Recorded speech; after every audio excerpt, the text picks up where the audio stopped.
ಪ್ರಧಾನಮಂತ್ರಿ ಕೃಷಿ ಸಿಂಚಾಯಿ ಯೋಜನೆ WDC 2.0 ಯೋಜನೆಯಡಿ ಅನುಕೂಲ ಪಡೆದ ಸಂದೀಪ್ ಅವರ ಯಶೋಗಾಥೆ. PMKSY WDC 2.0 ಯೋಜನೆಯ ಅಡಿಯಲ್ಲಿ LRS ಇಂದ ಆದ ಅನುಕೂಲವನ್ನು ತಮ್ಮ ಪರಿಚಯದಿಂದ ಈ ರೈತ ಹಂಚಿಕೊಳ್ಳುವರು. ನಮಸ್ತೆ ಸರ್, ನಮ್ಮ ಹೆಸರು ಸಂದೀಪ ಅಂತೇಳಿ. ನಮ್ಮೂರು ಬಂದ್ಬಿಟ್ಟು ದೇವರಹಳ್ಳಿ, ಚನ್ನಗಿರಿ ತಾಲೂಕು, ದಾವಣಗೆರೆ ಡಿಸ್ಟಿಕ್ಕು. ನಮ್ಮದು 115/2 ಸರ್ವೆ ನಂಬರಲ್ಲಿ 1 ಎಕರೆ ತೋಟ ಇದೆ ಸರ್. ಆ ತೋಟದಲ್ಲಿ ರೀಸೆಂಟಾಗಿ ಒಂದು ಏಲಕ್ಕಿಕಾಯಿ ಈಗ ಇದನ್ನು ಮಾಡಿದ್ದೀವಿ, ಸಸಿ ಹಾಕಿದ್ದೀವಿ. ನಮಗೆ ನಮ್ಮ ಹೊಲದ ಪಕ್ಕನೇ ಇದೆ ನಮ್ಮ ಹೊಲ. ಈ ನಮ್ಮ ಹೊಲದ ಪಕ್ಕನೇ ಹಳ್ಳ ಹರಿತೈತೆ ಸರ್. ಹಳ್ಳದ ಪಕ್ಕನೇ ನಮ್ಮ ಹೊಲ ಇರೋದಿದ್ದು.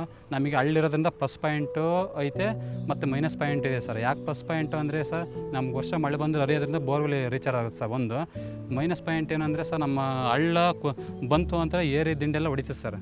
ಮಣ್ಣು ಕೊಚ್ಕೊಂಡು ಹೋಗ್ತೈತೆ, ಮಣ್ಣಿನ ಸವಕಳಿ ಹೆಚ್ಚಿಗೆ ಆಗೋದು. ನಾವೇನು ಮಾಡಿದ್ವಿ ಅಂದರೆ ಇದು ತಡಿಬೇಕು ಅಂತೇಳಿ ನಮ್ಮ ದೇವರಹಳ್ಳಿ ಕೃಷಿ ಇಲಾಖೆ ಸರ್, ಆ ಕೃಷಿ ಇಲಾಖೆಯಲ್ಲಿ ಹೋಗಿ ನಮ್ಮ ಸಾಹೇಬರು ಮೀಟ್ ಮಾಡಿದ್ವಿ 2024 ಇಸ್ವಿಯಲ್ಲಿ. ಸರ್, ಈ ಥರ ನಮ್ಮ ಹೊಲದಲ್ಲಿ ಮಣ್ಣಿನ ಸವಕಳಿ ಹೆಚ್ಚಾಗ್ತಿದೆ ಮಳೆ ಬಂದಾಗ. ಅದರಿಂದ ನಮ್ಗೆ ಏನಾರು ನಿಮ್ಮ ಆಫೀಸ್ ಕಡೆಯಿಂದ ಆ ಮಣ್ಣು ಕೊಚ್ಚಿ ಹೋಗೋದ ಇರೋ ಥರ ಏನಾರು ಮಾಡಿಕೊಟ್ರಿ ಸರ್, ಸಹಾಯ ಮಾಡಿರಿ ಅಂತ ಹೇಳಿದ್ವಿ. ಅವರು ನಮ್ಮ ಮಾತು ಕೇಳಿ ಪರಿಶೀಲನೆ ಮಾಡಿ ನಮ್ಮ ಹೊಲಕ್ಕೆ ವಿಸಿಟ್ ಬಂದರು. ಅದನ್ನ ಮಾಡಿ 2025 ಜನವರಿ ತಿಂಗಳಲ್ಲಿ ಬಂದು LRS ಪಾಯಿಂಟು ಅಂತೇಳಿ ಮಾರ್ಕ್ ಮಾಡೋಕೆ ಹೋಗಿದ್ರು. ಮಾಡಿ ಆದಮೇಲೆ ನಮಗೆ ಈ ಥರ LRS ಪಾಯಿಂಟ್ ಮಾಡಿಕೊಟ್ಟಿದ್ರೆ ಇದರಿಂದ ನಮಗೆ ಮಣ್ಣಿನ ಸವಕಳಿ ತಡಿತೈತೆ ಸರ್. ಅಂದರೆ ನೀರು ಹೆಚ್ಚಾಗಿ ಬಂದರೂ ನಮ್ಮ ಬದುಗಳೇನು ಕಿತ್ತು ಹೋಗ್ತಿಲ್ಲ, ತಡಿತೈತೆ. ಆಮೇಲೆ ನೀರು ಸಹ ಇಂಗ್ತೈತೆ ಸರ್, ನಿಂತು ಹೋಗ್ತೈತೆ. ನೀರು ನಿಂತು ಹೋಗೋದ್ರಿಂದ ನಮಗೆ ಬೋರ್ವೆಲ್ ಸಹ ರೀಚ್ ಆಗ್ತೈತೆ. ಆಮೇಲೆ ತೋಟ ಸಹ ಅಚ್ಚು ಕಾಣ್ತೈತೆ, ನಮ್ಮದು ನೀರು ಇರೋದ್ರಿಂದ ಅಚ್ಚು ಕಾಣ್ತಿದೆ ಸರ್.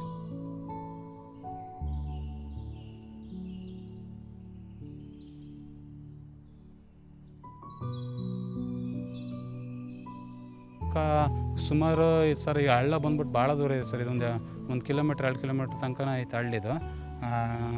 ತುಂಬ ಜನಕ್ಕೆ ಹೆಲ್ಪ್ ಆಗುತ್ತೆ ಸರ್. ನಮ್ಮ ಈಗ ಒಂದು 10-15 ಜನಗಳಿಗೂ ಆ ಕಡೆ ಈ ಕಡೆ ಸೈಡ್ನವ್ರಿಗೆ ಇಬ್ಬರಿಗೂ ಹೆಲ್ಪ್ ಆಗ್ತೈತೆ ಸರ್.